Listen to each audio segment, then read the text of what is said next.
जहां चाह होती है वहां राह मिल ही जाती है। So hello everyone, my self Rahul Gujral. आज हम पढ़ेंगे हमारा एक और overlapping topic of CUET plus board series. तो आज हमने चूज करा है लीडरशिप स्टाइल्स। तो हमारे 3 टाइप के लीडरशिप स्टाइल्स होते हैं। तो हमारे सीयूईटी के लिए are very important and same goes for boards also. Boards के लिए भी दे आर वेरी इंपॉर्टेंट। तो ये 3 स्टाइल होते कौन से हैं, चलिए जानते हैं। ठीक है, तो फर्स्ट स्टाइल होता है हमारा ऑटोक्रेटिक। ऑटोक्रेटिक लीडरशिप स्टाइल, इसको और क्या बोलते हैं हम? अथॉरिटेरियन। और क्या बोलते हैं? अथॉरिटेरियन। सेकंड होता है हमारा डेमोक्रेटिक लीडरशिप स्टाइल। कौन सा? डेमोक्रेटिक। इसको और क्या बोलते हैं? पार्टिसिपेटिव। पार्टिसिपेटिव। थर्ड होता है हमारा लैसे फेयर। इसको और क्या बोलते हैं? Free rein leader. Free rein leader. ठीक है, तो सर हमें पता चल गया 3 टाइप की लीडरशिप स्टाइल होती है। फर्स्ट होती है ऑटोक्रेटिक, सेकंड होती है डेमोक्रेटिक और थर्ड होती है लैसे फेयर या फ्री रेन लीडर। तो अब इसका मतलब क्या होता है, अब चलो वो पढ़ते हैं। ठीक है, तो फर्स्ट आता है हमारा ऑटोक्रेटिक या फिर अथॉरिटेरियन। अब अथॉरिटेरियन मतलब जो लीडर है ना उसी की चलेगी बस, कोई फालतू बोल नहीं सकता आगे से। तो हमारे पास कोई हक नहीं है कि तुम मुझे आगे से बताओ। ठीक है, अगर कोई ऐसा लीडर है तो वो क्या है? अथॉरिटेरियन। ठीक है, तो पढ़ते हैं authoritarian. The leader gives orders and expects strict compliance with minimal input from subordinate, with minimal या फिर no input। या तो मैंने कुछ आपको काम करने को बोला, मैं अथॉरिटेरियन लीडर हूं, आगे से मुझे जवाब नहीं चाहिए, जो मैंने बोल दिया वो काम हो जाना चाहिए। ऐसे टाइप के लोग होते हैं। वो कैसे लीडर होते हैं? Authoritarian leader. वो अपनी अथॉरिटी चलाते हैं हर टाइम। ठीक है, क्या वो अच्छे होंगे ओवरऑल? नहीं। तो कम्युनिकेशन प्राइमरली वन वे। तो इसमें कम्युनिकेशन कैसी होती है? One way communication. एक ही बंदा बोल रहा है, दूसरा बस सुन रहा है, उसको कोई हक नहीं है कि वो आगे से जवाब दे दे या आगे से अपने ओपिनियंस दे दे। Right. Example, a factory supervisor who sets daily production target and gives direct instructions to workers without seeking their opinions और सजेशंस। राइट। एक फैक्ट्री का क्या है, सुपरवाइजर है, उसने बोल दिया आज 100 यूनिट बच जाने चाहिए, मुझे कुछ नहीं पता, एंड तक काम करो, रात तक रुको, पर मुझे काम चाहिए। क्या वर्कर्स मोटिवेट होंगे सुन के? नहीं होंगे। उन्हें अच्छा फील नहीं होगा कि ये तो हमें ऑर्डर दे जा रहा है। So these type of leader are authoritarian leaders. ठीक है, pros and cons. Decisions are made quickly. इसका प्रो क्या है, मतलब इसके लिए एडवांटेज क्या है इस वाली लीडरशिप का, कि डिसीजन जल्दी हो जाते हैं, एक ही बंदा लेता है। ठीक है, which can be useful in crisis और टाइम सेंसिटिव टास्क। कहां पे यूजफुल हो सकता है अथॉरिटेरियन लीडर? कि सिर्फ अथॉरिटेरियन लीडर ही है, जो लीडर है ना वही समझदार है, बाकी सब बेकार है। ऐसा सच में नहीं होता, बट सोचो ऐसी ऑर्गेनाइजेशन जहां पे सिर्फ जो लीडर है वही समझदार है, वर्कर सारे लीडर पे डिपेंड है, तो वर्कर की चलेगी नहीं, लीडर की ही चलेगी। तो वहां पे ये अथॉरिटेरियन थोड़ा बहुत वर्क कर सकता है। राइट। अब इसके कॉन्स क्या है? बट इट में reduce creativity and moral over time. But आपको कोई ऑर्डर ही दे जा रहा है, आप ही कोई सुन नहीं रहा है, nobody is listening to you, then you will feel demoralised. Right. आपको अच्छा नहीं लगेगा कि आपकी सुनी ही नहीं जा रही। सो इस टाइप के लीडर को हम बोलते हैं अथॉरिटेरियन। ठीक है, तो ये हमारी कैरेक्टरिस्टिक थी। मेन बात ये थी कि वन वे कम्युनिकेशन है, जो लीडर है उसी की ही चलेगी, ऐसे याद रखना है आपको। ठीक है, in English you can see the leader gives direct orders and expect obedience without any interference या without any suggestions back from the employees और सबऑर्डिनेट्स। ठीक है, आप ये लिख सकते हो, एग्जाम्पल आप कोई भी दे सकते हो। नाउ नेक्स्ट इज इसका अपोजिट डेमोक्रेटिक। नाउ डेमोक्रेटिक और पार्टिसिपेटिव, यहां पे क्या होता है? यहां पे जिसको आप ऑर्डर दे रहे हो, जिससे आप बात कर रहे हो, आप डिस्कशन करके दे रहे हो, पहले आप बात कर रहे हो, उनकी बात भी यू आर लिसनिंग टू। हम बोलते हैं ना बी अ गुड लिसनर। तो यहाँ पे listening is very important democratic में। सुनी जाती है सबकी। ठीक है, सुनो सबकी फिर करो अपनी, वो नहीं है। सुनो सबकी और करो भी मिला के। जो आपने सबका सुना, जो जो बेस्ट बेस्ट आइडियाज लगे आपको, वो इंप्लीमेंट भी करो, यूज भी करो। इससे क्या होगा? एम्प्लॉय का, सबऑर्डिनेट का मोरल बढ़ेगा। हाँ यार, मेरी सुनी जा रही है, यार बहुत अच्छी बात है, मेरी सुनी जा रही है, यहाँ पे मुझे बहुत अच्छा फील हो रहा है। Definition, the leader involves team members in planning and decision making, encouraging ideas and feedback. यहाँ पे हम एनकरेज कर रहे हैं, तुम अपने आइडिया दो, आप यहाँ पे काम करते हो, आपको क्या लगता है क्या इंप्रूव होना चाहिए? यस। अगर हमारा जो नेक्स्ट टारगेट है आपके हिसाब से वो कैसे अचीव होगा, तो जो बंदा सामने बैठा होता है, सुन रहा होता है, उसको भी लगता है हाँ सर मेरे से पूछेंगे तो मुझे अपना आइडिया देना चाहिए। तो इससे क्या होता है? क्रिएटिविटी बढ़ती है। Communication, two way communication, right, where the leader and subordinates both interact. ठीक है, example, a software development manager who holds brainstorming sessions and consider each programmers input before finalizing project. एक सॉफ्टवेयर डेवलपमेंट मैनेजर है, वो एक brainstorming session रखता है। Brainstorming session मतलब जहां सब साथ बैठेंगे और सिर्फ सोचेंगे। ऐसा करना चाहिए, ऐसा करना चाहिए। सब अपने अपने आइडियाज देना अलाउड है, सबको सब अपने आइडियाज दे सकते हैं। So it is a very good thing. जब सबको अपॉर्चुनिटी मिल रही है, सबको बोला जा रहा है कि हाँ you can give your ideas, then this is a very good thing. तो ये क्या है, डेमोक्रेटिक।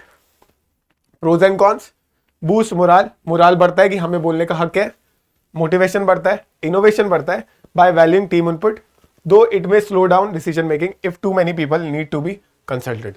कभी कभी इसका क्या नुकसान हो सकता है कि हमने सोच लिया हम तो डेमोक्रेटिक है, हम सबकी सुनेंगे, पर मान लो तुम्हारी टीम बहुत बड़ी है, अब तुम सबकी सुनने बैठे, तुमने 2 बजे चालू करा, 5 बज गए, सबकी सुन ही नहीं पाए, और पहले वाले ने क्या बोला था कुछ याद नहीं आ रहा। तो मतलब it works if the team is, मतलब एक लिमिटेड अमाउंट ऑफ मेंबर्स है, बट मान लो बहुत ही सारे लोग हैं एक टीम में, तो आप ये कैसे कर पाओगे? तब आपको सिलेक्टेड लोगों से ही बात करनी चाहिए। तो ये एक लिटिल डिसएडवांटेज बोल सकते हो, but overall it's a very good thing कि आप सबकी सुन रहे हो, फिर एक मिक्स डिसीजन ले रहे हो सबका मिला के। सो this is democratic style. Yes, first was authoritarian या ऑटोक्रेटिक, सेकेंड इज डेमोक्रेटिक और पार्टिसिपेटिव। सर ठीक है, अब और क्या हो सकता है? अब आता है हमारा लैसे फेयर या फिर फ्री रेन। अब लैसे फेयर या फ्री रेन क्या है? खुला छोड़ दिया भाई हमें। इससे पापा मम्मी बोलते हैं ना, तू तो हमारे हाथ से निकल गया है, हमने तुझे छोड़ दिया, तो जो करना है कर, ठीक है। अब इतना एक्सट्रीम वे नहीं, बट जो लीडर होता है ना, ही और शी थिंक्स कि ठीक है मेरी टीम सही है, मैं उनको काम बता दूंगा, उनको जो डिसीजन लेना है जैसे करना है वो करते रहे, बस वो टास्क अचीव कर ले। तो हमने उनको फ्री हैंड दिया हुआ है। That's why we are saying free rein leader. The leader provides broad guidelines and resource but grants significant autonomy to subordinates। कि ठीक है मैं तुम्हें रिसोर्सेज दे रहा हूँ, तुम्हें लैपटॉप की रिक्वायरमेंट है, तुम्हें सॉफ्टवेयर की नीड है, तुम्हें चैट जीपीटी, डीपसीक एआई, तुम्हें अलग टाइप की एआई चाहिए, मैं सब दे रहा हूँ, बट मेरे पास रोज रोज मत आना, अपना काम करो। जब कुछ बहुत ही ज्यादा इंपॉर्टेंट कुछ काम हो, इमरजेंसी, तब बात कर लेना, बाकी do your work on your own, right. So communication is mostly initiated by subordinates when they need support or clarification। तो यहाँ पे भी अब अथॉरिटेरियन में वन वे कम्युनिकेशन था, सिर्फ लीडर बताएगा। यहाँ पे वन वे नहीं है, बट सबऑर्डिनेट्स को अगर नीड होगी तो they can talk to the senior, otherwise उनको जैसे सही लग रहा है अपने हिसाब से काम वो कर सकते हैं, ठीक है। Example, a project manager overseeing a team of experienced researchers who largely set their own objectives and trouble shoot issues.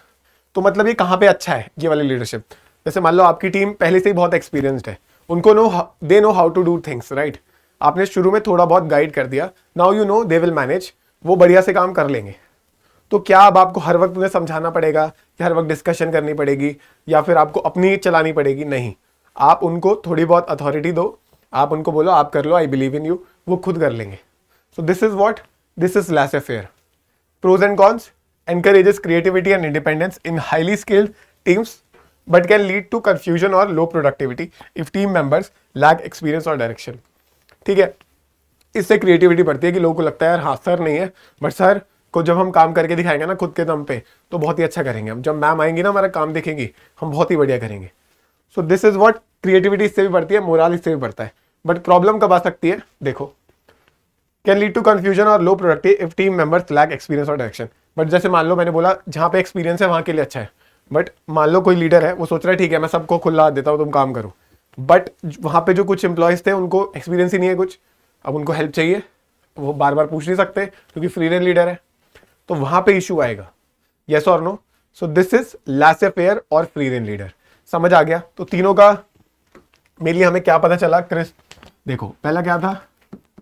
Authoritarian. Second क्या था? डेमोक्रेटिक। थर्ड क्या था? लेसे फेयर। लेसे फेयर, राइट। तो अथॉरिटेरियन बोल रहा है मेरी चलेगी, याद कराने के लिए लिखवा रहा हूं प्लीज, ठीक है, ऐसे याद रख सकते हो। अथॉरिटेरियन कह रहा है मेरी चलेगी, जो मैं बोल रहा हूं वही होगा, जो बोलूंगा वो करो, वही करना पड़ेगा, ठीक है, तुम आगे से नहीं बोल सकते। डेमोक्रेटिक इसका उल्टा, सबकी सुनी जाएगी, सबको सुनेंगे, we will hear everybody, everybody has the right to speak, everybody can give their ideas, so that is what democratic, ठीक है। और लेसे फेयर क्या है? आई बिलीव इन माई टीम, खुद कर लो, मैं बिलीव करता हूँ, अब तुम खुद कर लो। This is what laissez faire. अब मुझे नहीं पता कोई ऐसे और पढ़ा सकता है नहीं, मैं तो ऐसे ही याद करता था जब मैं 12th में था, तो तुम भी ऐसे याद रख सकते हो, ऐसे ना याद रहता है। Then if you know how to make answers in English then you can convert this. But आपको कैसे लिखना है वो मैंने आपके लिए पीपीटीज दिखाई दिया, आप पॉज करके एक बार देख सकते हो। मैं साइड हो जाता हूँ, इसका स्क्रीनशॉट ले सकते हो। This is autocratic, done. Second democratic, done. Then free rein, done. तो आपको अगर थ्योरी चाहिए तो दिस इज हेयर, बट अगर आपको याद करना है तो दिस इज हेयर, ठीक है। अथॉरिटेरियन में मेरी चलेगी, तुम बस सुन लो। डेमोक्रेटिक में सबकी सुनी जाएगी, फिर एक डिसीजन लिया जाएगा, ठीक है, mutual decision, right, mutual decision लिया जाएगा। एंड लास्ट फेयर में I believe in my team, मैं टीम पे बिलीव करता हूं, तुम खुद देख लो, तुम खुद कर लो, यस और नो। तो प्रोज एंड कॉन्स आप पढ़ सकते हो। So I hope this concept is also very clear. बहुत इंपॉर्टेंट टॉपिक है पर इजी है, देखो समझ आ गया ना, तो ये मेन है। तो ठीक है, हम मिलते हैं नेक्स्ट टॉपिक के साथ, तब तक के लिए ऐसे ही पढ़ते रहो, आगे बढ़ते रहो, सेल्फ बिलीव तो करते ही रहो। हम मिलते हैं नेक्स्ट टॉपिक में, तब तक के लिए बाय एंड टेक केयर।